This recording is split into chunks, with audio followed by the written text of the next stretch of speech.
அஸ்ஸலாமு அலைக்கும். ஆறாவது கேள்வியிலேருந்து இன்றைய பார்ப்போம்.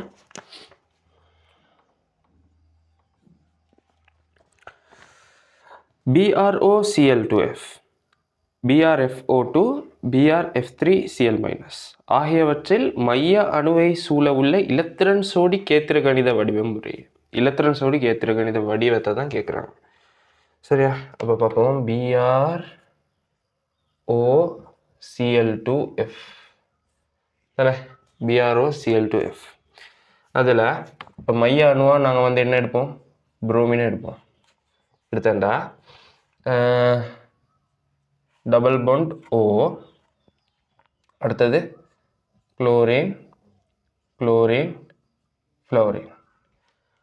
அப்படி எடுத்தோம்டா புரோமின் இறுதியோட்டில் வந்து 7 இலத்திரன்கள் காணப்படும். அப்போ இங்கே வந்து 3, 4, 5 பரிமாறப்பட்டிக்கு. அப்போ 2 ஆகவே அதை 2 வந்து நான் தனிச்சோடியாக போடுறேன். சரியா? ஓகே. இப்போ நான் வந்து இப்படி 2 பிரிப்போமே. ஃபஸ்ட்டாக வந்து வடிவம், அடுத்தது இலத்திரன் சோடி கேத்திர கணிதம். சரியா? ஓகே. இப்போ இங்கே வடிவம் என்ன வரும்? வடிவம் வந்து இப்போ 4 பிணைப்பு சோடியும் ஒரு தனிச்சோடியும் காணப்படுது. ஆகவே இதுக்கு வந்து நாங்கள் என்ன போடலாம்? இதுக்கு வந்து வரும் என்ன வரும்? இப்படி வர வடிவம் வந்து சீசோ வடிவமாக காணப்படும். சரியா? அப்போ வந்து எங்களுக்கு வந்து எடுக்கலும் சீசோண்டு எடுக்கலும். இலத்திரன் சோடி கேத்திர கணிதம் வரக்குள்ள இந்த தனிச்சோடியை நாங்கள் பிணைப்பு சோடி மாதிரி பார்ப்போம். அப்படி பார்த்தோம்டா முக்கோண இருக்கும்பகம் மாதிரி வரும். எப்படி வரும்? முக்கோண இருக்கும்பகம் மாதிரி வரேன்டா இப்படி ஒரு ஷேப்பில் வரப்போகுது. சரியா?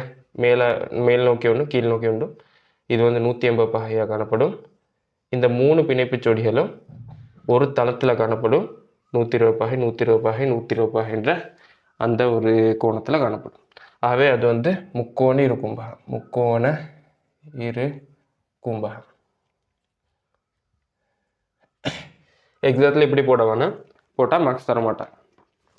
அடுத்தது BrFO2. BrFO2. BrFO2ல புரோமின் ஆக்சிஜன் 2 வருது. BrFO2 fluorine. சரியா? அப்போ இறுதி ஓட்டில் 5. அப்போ இங்கே நிற்கும் 2 வரும். இதுக்கு வந்து என்ன வடிவம்? இது முக்கோண கும்பகம். முக்கோண கூம்பகம். அதே மாதிரி இலத்திரன் சோடின்னு வரக்குள்ள நான்முகி வடிவமாக காணப்படும். இலத்திரன் சோடியம் வரக்குள்ள நான்முகி வடிவமாக காணப்பட போகுது. சரியா? அடுத்தது BrF3Cl-. BrF3Cl-. BrF3Cl-க்கு வந்து புரோமின் வரும்.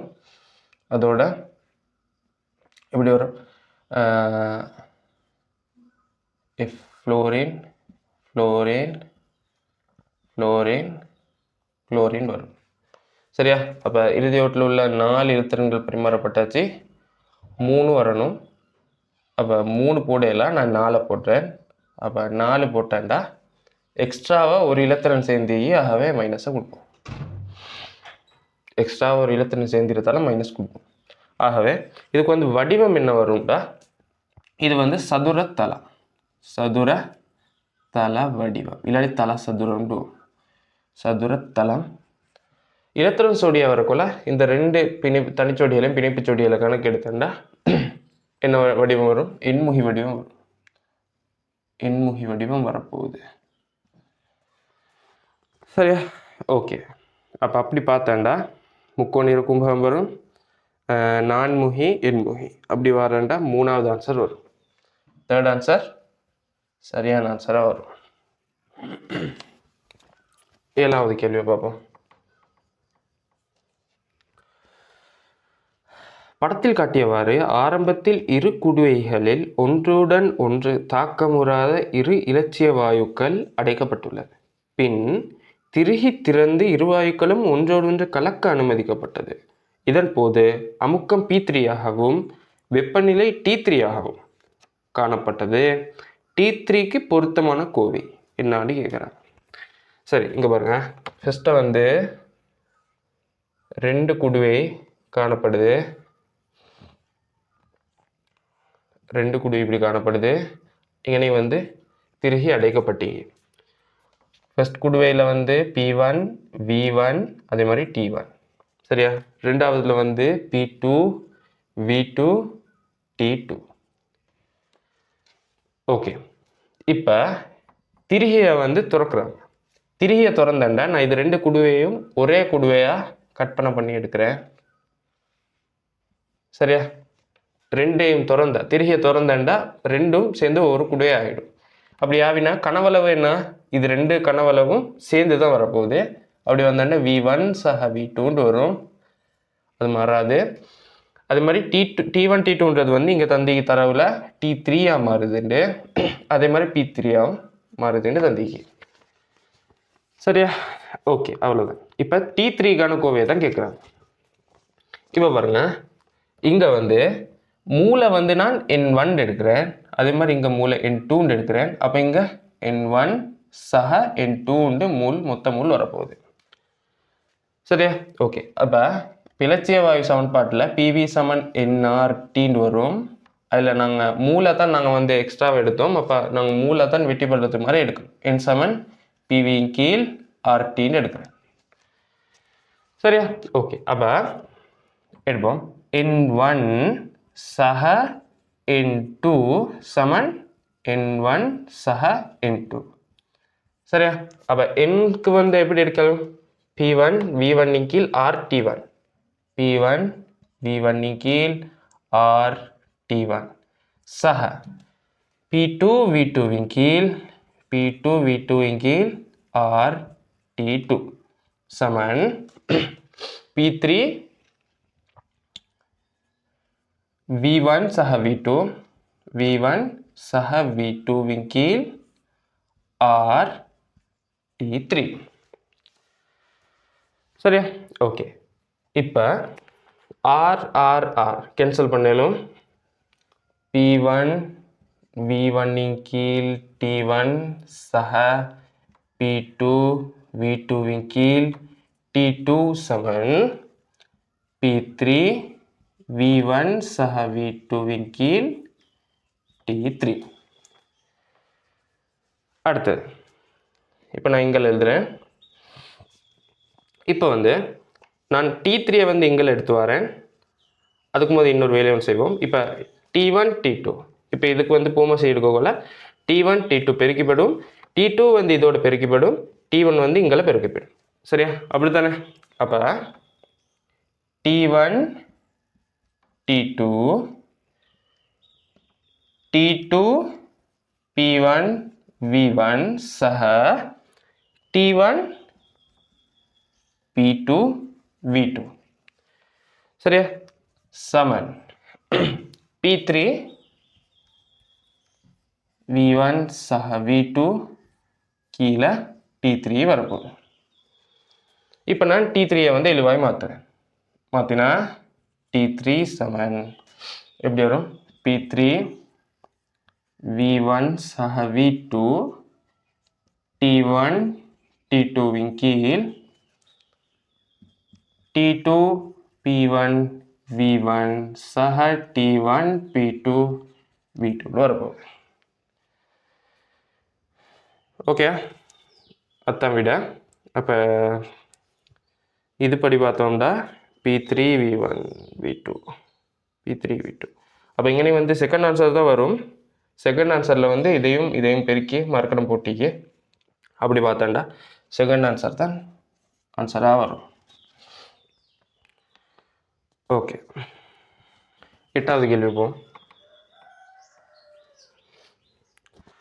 பின்வரும் தாக்கங்களிலிருந்து H2O கேஸில் காணப்படும் OH இன் சராசரி பிணைப்பு கூட்டற்பிரிகை சக்தியாக அமையக்கூடியது என்னன்னு கேட்குறாங்க சரியா. அதில் வந்து தரவை தந்திராங்க. O2 பிணைப்பு பிரிகை 500 kJ mol -1 ஹைட்ரஜன் அணுவாதல் தந்திராங்க. அதே மாதிரி H2O லிக்விட் தோன்றல் வெப்பநிலை தந்திராங்க. H2O லிக்விட் ஆவியாதலையும் தந்திராங்க சரி. இப்போ நான் ஃபஸ்ட்டாக தோன்றல் வெப்பநிலைக்கு வார்த்தை மாதிரி மேலே போடுறேன் சரியா? உங்களுக்கு வேண்டிய மாதிரி செய்யலாம். பெஸ்ட்டாக நான் போடுறேன். இப்போ 1 மோல் H2 உருவாகிறதுக்கு H2 கேஸ் டவுண்டும் என்னென்ன தேவைப்படும்? half O2 case வந்தாண்டா H2O case உருவாகும். அப்படி தானே? அப்போ இதுக்கு வந்து தோன்றல் வெப்பநிலை எவ்வளோ தந்துடுறாங்க? -284 -284 கிலோஜூல் பெர் மோல் வரும். சரியா? ஓகே. அடுத்தது தந்துடுறாங்க H2O லிக்விட் ஆவியாதல் வெப்பநிலை. சரியா? H2O லிக்விட் ஆவியாதல் வெப்பநிலை தந்துடுறாங்க. H2O லிக்விட் ஆவியாதல் வெப்பநிலை என்ன தந்துடுறாங்க? +44 கிலோஜூல் பெர் மோல். சரியா? அதே மாதிரி O2 பிணைப்பு பிரிகை வெப்பநிலை தந்துடுறாங்க. O2 பிணைப்பு பிரிகை. O2 பிணைப்பு பிரிகை எப்படி வரும்? O2 பிணைப்பு பிரிகைண்டா O2 1 மோல் O2 பிரிகை அடைஞ்சு ஓம் அணுக்களா மாறக்கொள்ள. 1 மோல் O2 பிரிகை அடைஞ்சு ஆக்சிஜன் அணுக்களா மாறக்கொள்ள வெளியிடப்படுற வெப்பநிலை. வெளியிடப்படுற இல்லாட்டி உள்ளெடுக்கப்படுறது. பொதுவாக உள்ளெடுக்கப்படும் வெப்பநிலை இல்லாட்டி பரிமாறப்படும் வெப்பநிலைன்றே சொல்லலாம். சரியா? அப்போ 1 மோல் O2 பிரிகை அடைஞ்சு ஆக்சிஜன் அணுக்களா மாறக்கொள்ள வாயு நிலையில் உள்ள ஆக்சிஜன் அணுக்களா மாறக்கொள்ள பரிமாறப்படுற வெப்பநிலை. சரியா? ஓகே. அப்போ 1 மோல் தானே இங்கே வந்து தந்துகிறது 1/2 மோல் தான் காணப்படுது. அப்போ இங்கே வாரது வந்து ஆக்சிஜன் 1 மோல் தான் வரும். சரியா? அப்போ நாங்கள் ஃபஸ்ட்டாக சொன்னேன்னா 1 மோல் தான் இங்கே தந்திருக்கு. அப்போ பிணைப்பு பிரிகைன்றக்குள்ளே 1 மோல் தான் நாங்கள் பார்க்குறேன். சரியா? அப்போ இங்கே தந்திரது வந்து 500 கிலோஜூல் 1 மோலுக்கு. ஆனால் மேலே எங்கிறது வந்து 1/2 மோல் தான். ஆகவே எங்களுக்கு வந்து 500/2 தான் இங்கே போடுறது. சரியா? ஓகே. அப்போ கேஸ் அடுத்த H2 கேஸ்ட அணுவாதல் வெப்பநிலை. அணுவாதல் வெப்பநிலை எப்படி? ஒரு மூலக்கூறு H2 சரியா? H2 நான் இதை லேட்டாக பார்ப்பேன். பிரிகை அடைஞ்சு 1 மோல் அணுவா மாறக்குள்ள கட்டாயம் 1 மோல் ஹைட்ரஜன் அணு வரணும். அப்படி பார்க்கக்குள்ள இன்னைக்கு வந்து கட்டாயம் இன்னைக்கு ½ போடணும். சரியா? அவ மூலக்கூறு வந்து பிரிகை அடைஞ்சு 1 மோல் அணுவா மாறக்குள்ள பரிமாறப்படுற வெப்பநிலைக்கு தான் சொல்லுவோம் அணுவாதல் வெப்பநிலை. அதுவும் கட்டாயம் 1 மோல் வாயு நிலை அணுக்களாக காணப்படணும். சரியா? அப்போ இங்கே வந்து ஹைட்ரஜன் வரும். இங்கே வந்து 1 மோலுக்கு தான் நாங்கள் பார்க்குற. இங்கே 2 மோல் வாரத்தால் கட்டாயம் இதை வந்து என்ன அணுவாதல் வெப்பநிலையை 2ஆல் பெருக்கணும். அப்போ 2 தர 216 வரப்போகுது. 1 மோல் உருவாகிறதுக்கு தான் 216 கிலோஜூல் பெர் மோல். சரியா? அப்போ 2 மோல் உருவாகிறதுக்கு வந்து 2ஆல் கட்டாயம் பெருக்க வேணும். சரியா? ஓகே. இப்போ அடுத்தது லாஸ்ட்டாக உள்ள தரவு நாங்கள் இன்னைக்கு உள்ளதை தான் காணணும். பிணைப்பு பிரிகை கூட்டப்பிரிகை சக்தியாக அமையக்கூடியது. இப்போ பாருங்கள், நாங்கள் வந்து இன்னைக்கு சரியாக பார்த்தாண்டா நாங்கள் எதை காணணும்? இதை தான் காணணும். சரியா? கூட்டப்பிரிகை சக்தி அமையக்கூடியதுண்டா பிணைப்பு கூட்டப்பிரிகை சக்தி அமையக்கூடியதுண்டா இந்த H2Oவில் உள்ள இந்த 2 OH பிணைப்புகளும் உடைஞ்சு இப்படி மாறுறதுக்கு தான் நாங்கள் என்ன சொல்லுவோம்? சராசரி கூட்டப்பிரிகை சக்தின்னு சொல்ல போகிறோம். அப்படிதானே? அப்படிதான். அப்போ இதைத்தான் காணணும் நாங்கள். அப்போ இதுக்கு ΔHன்னு போடுறேன். சரியா? இதைத்தான் நாங்கள் காணணும். இப்போ எங்களுக்கு சரியான ஒரு பாதை ஒன்று எடுக்கணுன்றதால நான் வந்து இங்கனைக்குள்ள அம்புக்குறியை அழிச்சிட்டு நான் இப்படியான அம்புக்குறி ஒன்றா போடுறேன். இப்போ நாங்கள் அம்புக்குறியை மாற்றி போட்டோம்னா கட்டாயம் முன்னுக்கு மைனஸ் போடணும். சரியா? இப்போ கட்டாயம் நீங்கள் கவனிக்க வேண்டியது என்னன்னா இன்னைக்கு வந்து அப்போ நாங்கள் சேர்றதுக்கான வெப்ப உள்ளுரையை நீங்கள் பார்க்க போகிறோம். கூட்டப்பிரிகைன்றது சராசரி கூட்டப்பிரிகைன்றது பின்னுக்கு. சரியா? அதுக்கு வந்து நான் அம்புக்குறியை மாற்றி போட்ட சொல்லிட்டீங்கன்னா நான் வந்து இங்கே மைனஸ்ன்ட்டு ΔH போட்டிடுறேன். சரியா? ஓகே. இப்போ அதோட கட்டாயம் நான் பார்க்க வேண்டியது என்னன்னா நாங்கள் 2 OH பிணைப்புகள் சேரக்கொள்ள உருவாகிற வெப்ப உள்ளுறையை தான் பார்க்குறோம். சரியா? இங்கே கேட்டிருது ஒரு OH, இந்த சராசரி பிணைப்பு கூட்டுப்பிரிகை தான் கேட்டீங்க. அப்போ நாங்கள் அதை லாஸ்ட்டுக்கு கட்டாயம் அதையும் 2ஆல் பிரித்து நாங்கள் பார்க்கவே வேணும்.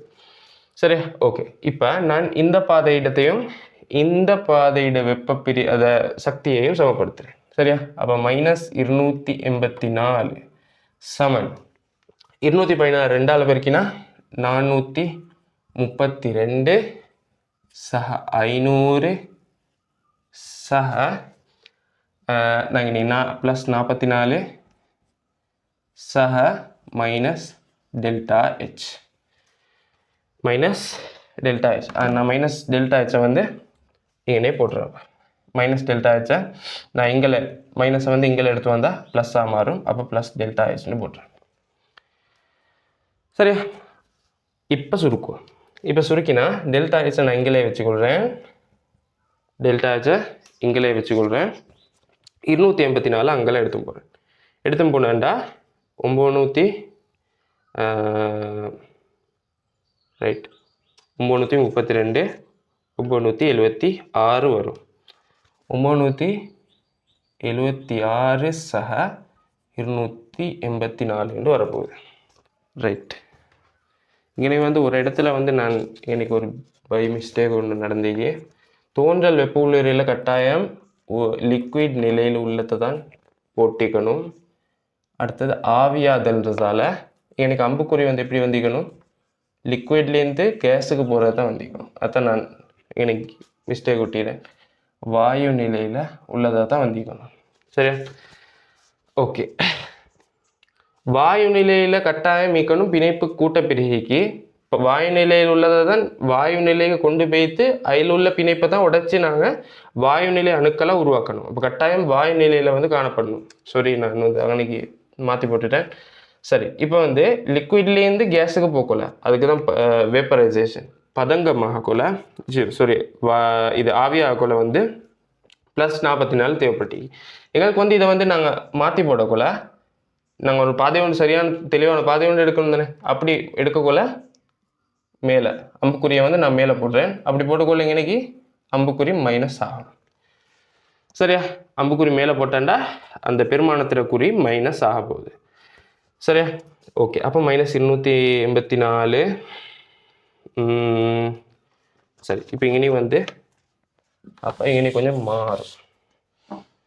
அப்போ -284 சமன் இங்கே வரும் 432 சக 250 சக -ΔH சக -44 என்று வரப்போகுது.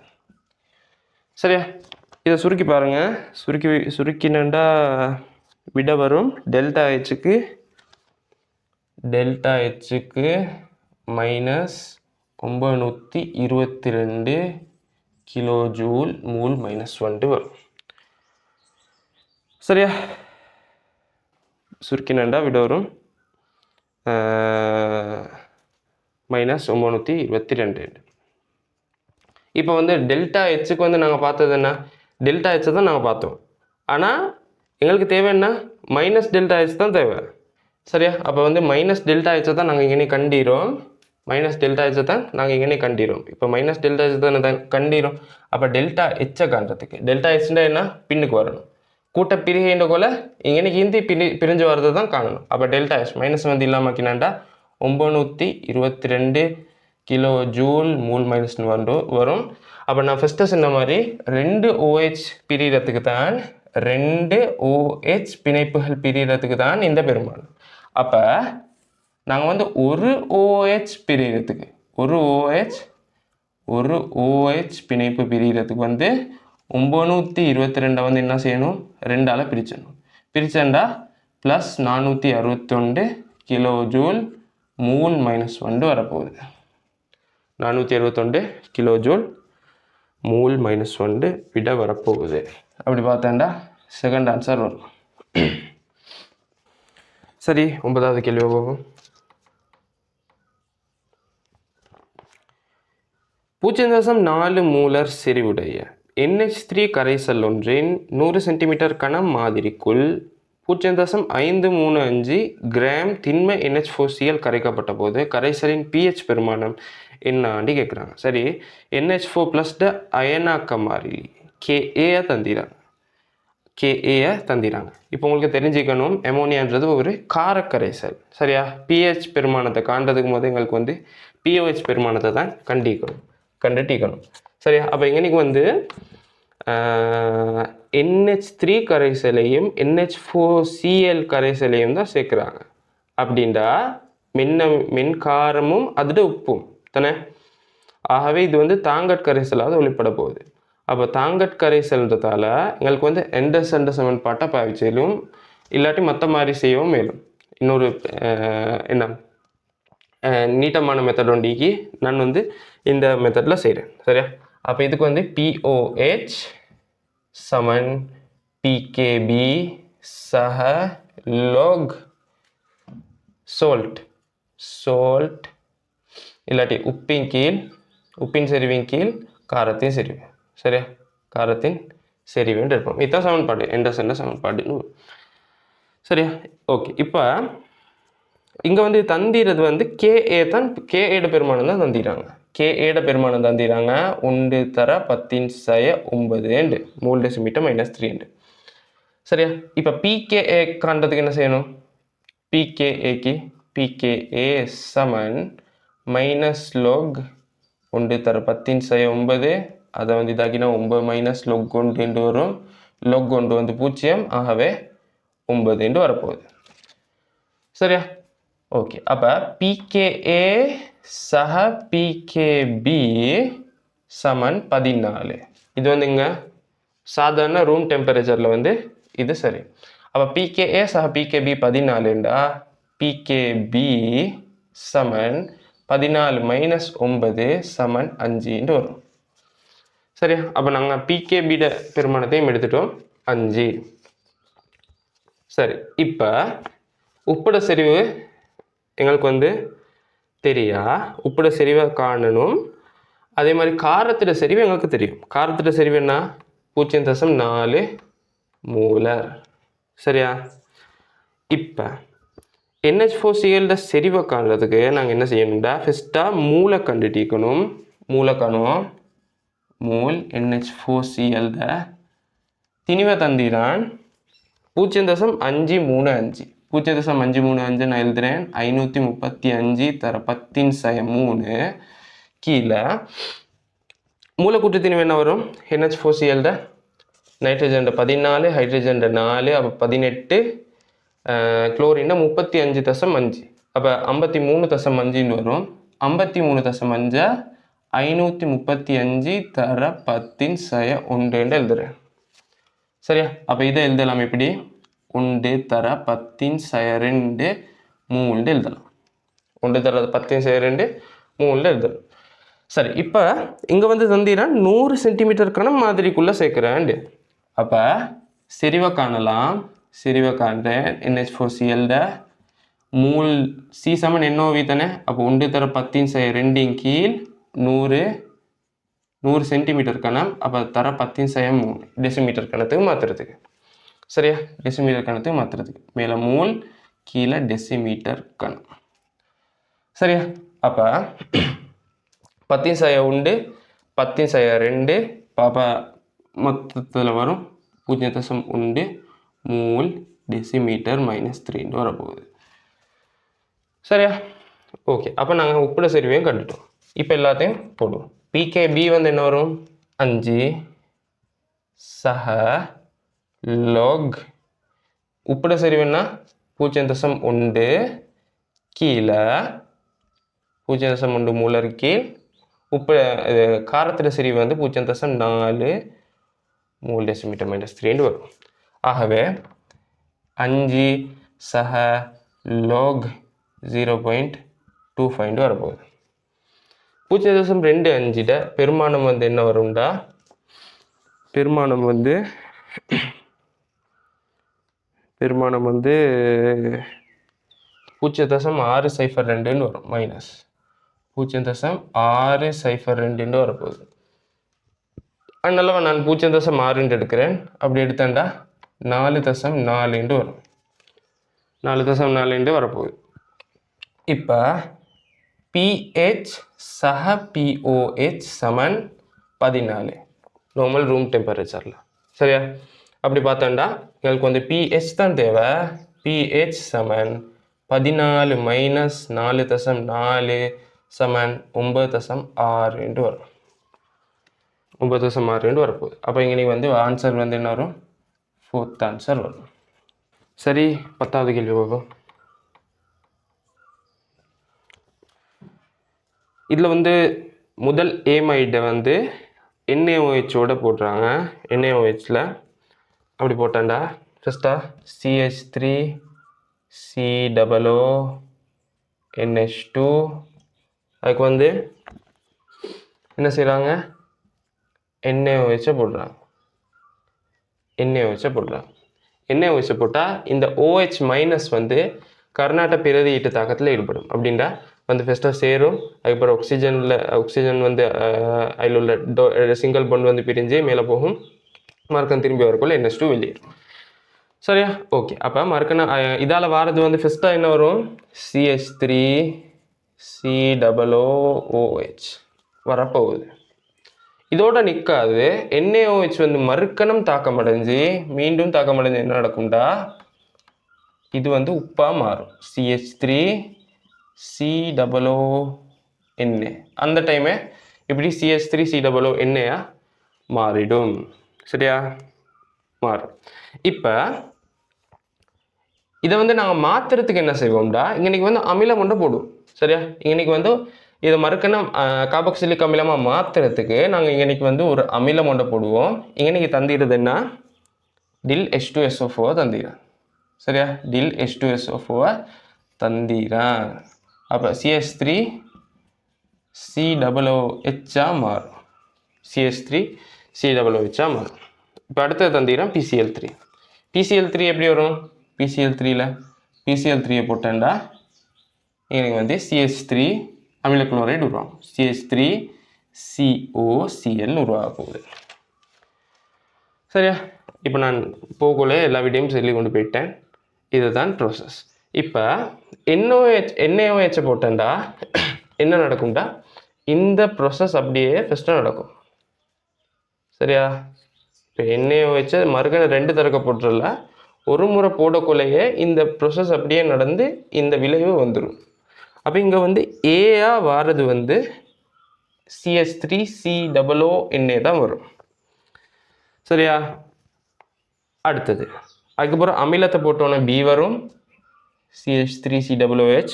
அதுக்கப்புறம் PCl3 போட்டோன்னே C வரப்போகுது. அப்படி பார்த்தேன்டா ஆன்சர் வந்து 5th ஆன்சர் வரும். 5th ஆன்சர் வரப்போகுது.